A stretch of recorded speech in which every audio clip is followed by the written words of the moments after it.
अजीज बहनों भाइयों, जय मसीह की।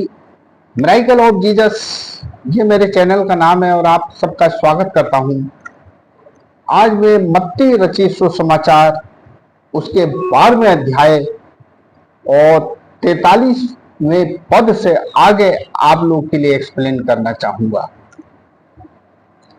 जब अशुद्ध आत्मा मनुष्य में से निकल जाती है तो सूखे जगहों में विश्राम ढूंढती फिरती है और पाती नहीं है।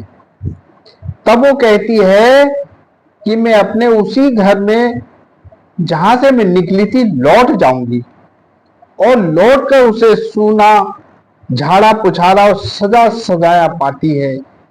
तब वो जाकर अपने से और बुरी 7 दुष्ट आत्माओं को अपने साथ ले आती है और वो उसमें बैठ बैठ जाती हैं और निवास करती हैं, और उस मनुष्य की पिछली दशा पहले से भी बुरी हो जाती है। इस युग के लोगों की दशा ऐसे ही होती है। मित्रों, ये मत्ती रचित सुसमाचार जिसमें आज एक बहुत ही अधिक प्रभावशाली वचन हमें देखने को मिलता है। मित्रों, हम जानते हैं कि अन्य जातियों में से निकले हुए या प्रभु से दूर लोग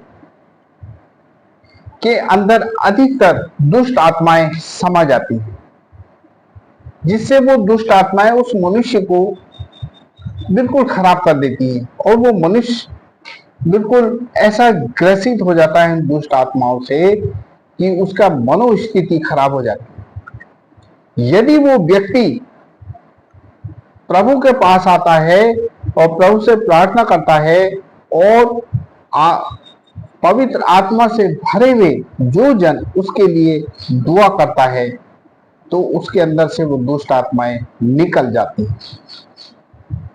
लेकिन अब वो निकलने के बाद वो दुष्ट आत्माएं ऐसे स्थान में चली जाती हैं, सुनसान होता है, और वो वहां पर चली जाती है उस मनुष्य को छोड़कर। अब वो व्यक्ति, जब उसके अंदर से दुष्ट आत्माएं चली जाती हैं, तो वो बिल्कुल खाली हो जाता है, और वो प्रभु से जब दुआ प्रार्थना करता है तो उसके अंदर बेचैनी रहेगी या सन्नाटा रहेगा, क्योंकि उसके अंदर से दुष्ट आत्मा निकल गई।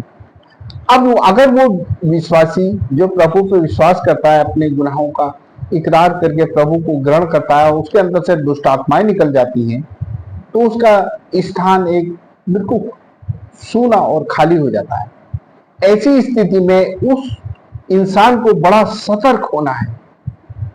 हमेशा प्रभु के वचन को पढ़ते रहना है, प्रभु की उपस्थिति में रहना है, और ऐसे विश्वासियों की संगति में रहना है जो कि पवित्र आत्मा से भरे हैं।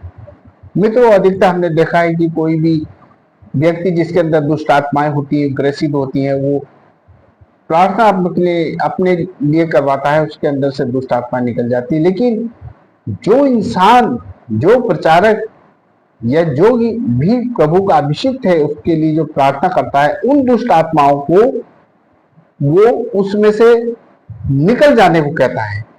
वो निकल तो जाती है, लेकिन वो उनका डिस्पोजल नहीं करता। कहने का मतलब यह है कि उसके अंदर जो दुष्ट आत्माएं हैं, उन दुष्ट आत्माओं को उस प्रचारक ने आदेश देना चाहिए कि तू समुद्र की खाई में चला जा। हे दुष्ट आत्माओं, तुम समुद्र की खाई में चली जाओ, तो वो दुष्ट आत्माएं फिर नहीं आती।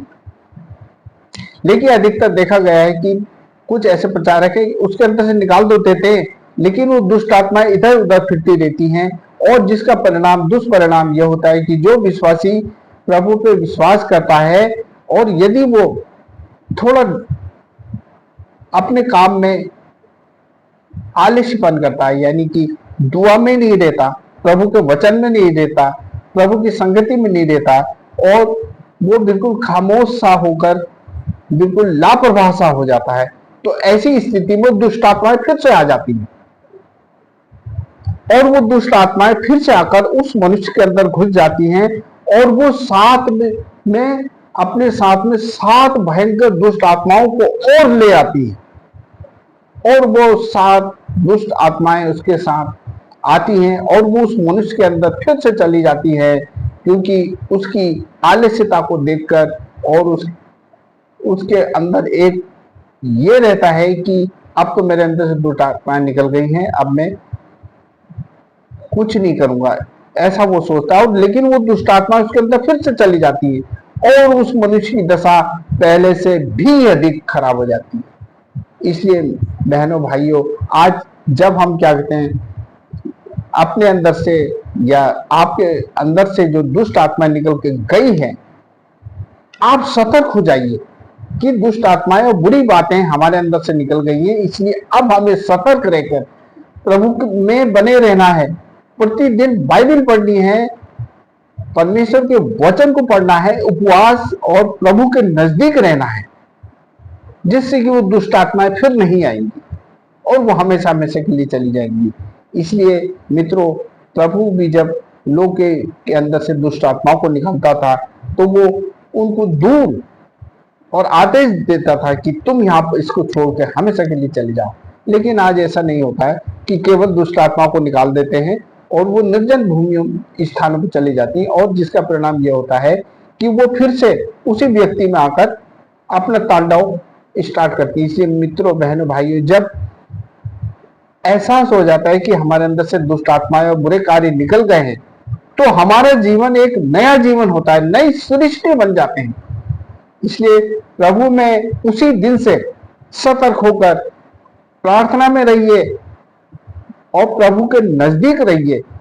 दुष्ट आत्माएं कोई भी आपके नजदीक नहीं आएंगी और आपका जीवन एक प्रभुमय हो जाएगा। इसलिए जब दुष्ट आत्माएं निकल के भागती हैं तो उस वक्त उस व्यक्ति को बड़ा सतर्क रहना चाहिए।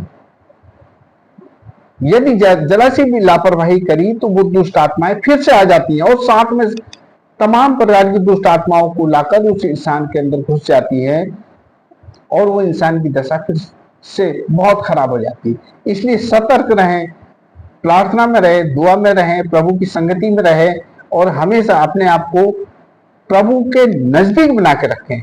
इसलिए आपका जीवन सही रहेगा और आप हमेशा प्रभु में बढ़ते जाएंगे और प्रभु का आत्मा आपके अंदर आएगा, तब आपको सहमति देगा और प्रभु में आप बढ़ते जाएंगे और प्रभु आपको आशीषित करेगा। मुझे विश्वास है कि आप इस प्रभावशाली वचन को सुनकर सतर्क होंगे और अपने जीवन में प्रभु को प्रथम स्थान देंगे, ताकि आपका जीवन सुरक्षित रहे और प्रभु में आत्मिक जीवन में आप बढ़ते जाएं और प्रभु आपको आशीषित करे। मुझे विश्वास है इस वचन के द्वारा आपको काफी प्रेरणा प्राप्त हुई होगी। प्रभु आपके साथ हो। आमीन।